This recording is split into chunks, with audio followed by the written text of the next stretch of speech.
really enjoyed it. The crowd was good, the atmosphere was unbelievable, and yeah, it's a clear message.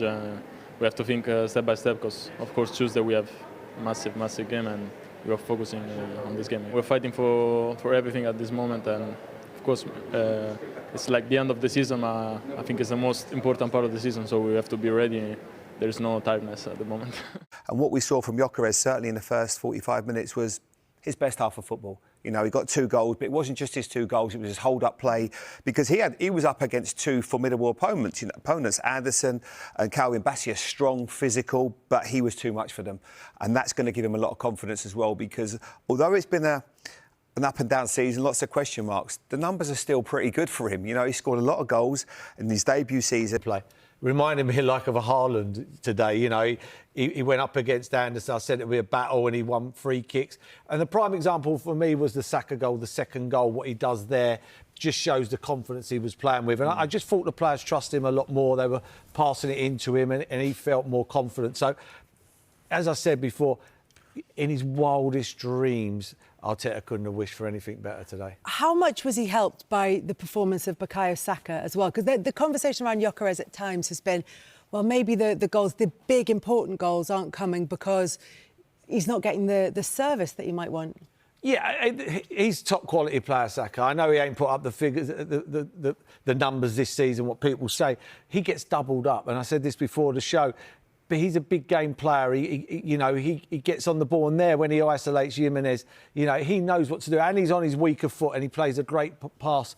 You know, I'm a big fan of his. You know, he turns up week in, week out. Probably this season, few injuries. He's robust and he performs. And for me, get your best players on the pitch week in, week out till now to the end of the season, and Arsenal won't be far away. The fallout from Arsenal's clash with Fulham has ignited yet another fierce debate around VAR, and this time, Thierry Henry has led the charge with explosive criticism.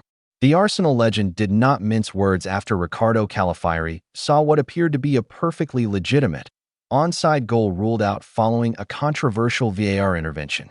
For Henry, the decision wasn't just wrong, it was symptomatic of a system that has lost its original purpose.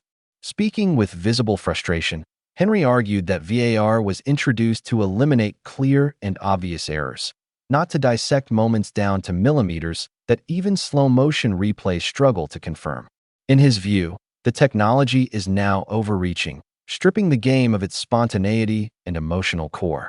It's killing football, he insisted, echoing a growing sentiment among players, pundits, and supporters alike.